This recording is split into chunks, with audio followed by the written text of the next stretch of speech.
Assalamu alaikum everyone. Today we are going to talk about acute pericarditis. As the name indicates, pericarditis means acute inflammation of the pericardial sac. So pericardium is basically the covering of the heart. Now come to the causes of acute pericarditis, which includes infectious and some other causes. In the infectious causes may be viral, bacterial or fungal. The commonly involved viruses which causes acute pericarditis are Coxsackie virus and Ecovirus, and the bacteria commonly involved in acute pericarditis is Mycobacterium tuberculosis, and some fungi can also contribute to the acute pericarditis. The other causes involves post myocardial infarction, which is Dressler syndrome. It is a combination of various features. With the features includes acute pericarditis, pleuritis, that is inflammation of pleura, and fever plus leukocytosis, that is raised WBC in the CBC report. So these all are the features of Dressler syndrome. I have discussed the Dressler syndrome in the post myocardial infarction features as well in the complications of MI. The other causes of the acute pericarditis are uremia, that is high levels of urea. It may be due to advanced renal failure, and radiotherapy, post radiotherapy, that is most of men when there is a treatment is going on in the patients of neoplasias. So the radiotherapy can also contribute to the acute pericarditis.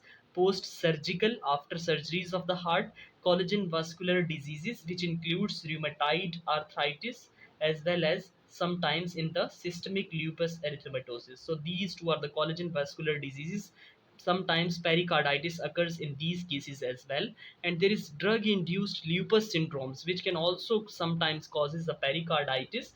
The drugs which are commonly involved are hydralazine, which is basically arterial dilator and used in the management of blood pressure and other cardiac disorders, and procanamide. So these two drugs are basically can cause pericarditis. Neoplasias or the tumors sometimes spreads and distant due to the distant metastasis into the pericardium. So neoplasias can also cause pericarditis like breast cancer or the breast carcinoma, lymphoma, and leukemia. So these are the tumors which can contribute or can be metastasized into the pericardium and can cause acute pericarditis. Now come to the clinical features or the sign and symptoms of acute pericarditis. Important feature is pleuritic chest pain. This characteristic pleuritic chest pain is very important and can be differentiated from the myocardial infarction chest pain because this chest pain is positional. It is exaggerated by coughing and deep inspiration and lying supine. So this is aggravated in these positions while it is relieved by sitting up and leaning forward. So this is positional pleuritic chest pain, unlike the myocardial infarction chest pain, which is non-positional. The other very important and very specific or diagnostic clinical feature of the acute pericarditis is pericardial friction rub. This is basically high-pitched superficial scratchy sound which is usually heard in the systolic phase of the cardiac cycle, and it is basically due to the friction between the visceral pericardium and the parietal pericardium. So it is best heard during the expiration with the patient sitting up and by the stethoscope. So this pericardial friction rub is very important, and it is specific and diagnostic sign of the acute pericarditis. Now come to the diagnosis or the investigations in case of acute pericarditis, which includes the ECG changes and echocardiogram. So the ECG changes includes ST segment elevation, diffuse ST segment elevation in all ECG leads.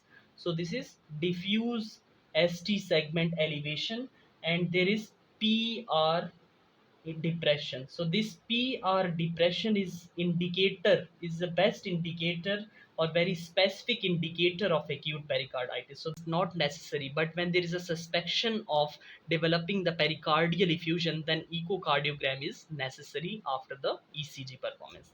So this echocardiogram is for pericardial effusion, which is developing in sometimes in some patients which is complication of basically the acute pericarditis. Now come to last but not least, the management of acute pericarditis. The first initial step in the management is give the patient aspirin 600 mg 6 times daily. It is the best initial treatment.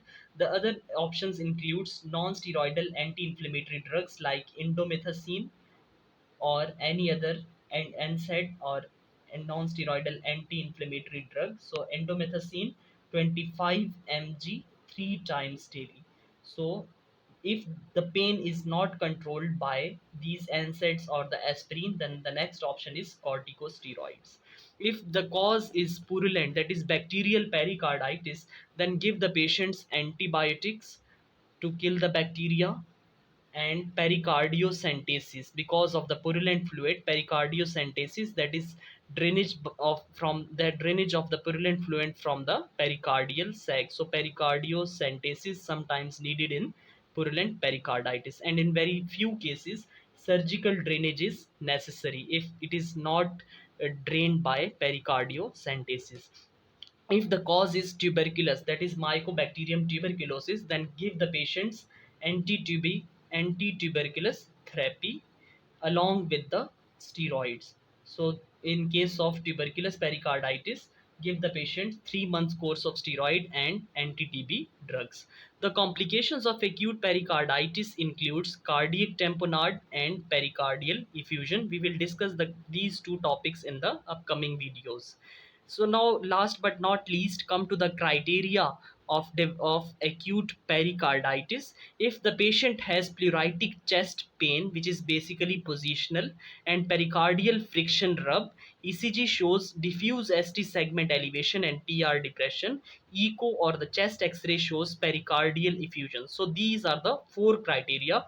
If two criteria are positive, if any of the two criteria are positive, it means that the patient has acute pericarditis. So this was whole about pericarditis. Thank you so much for watching this video.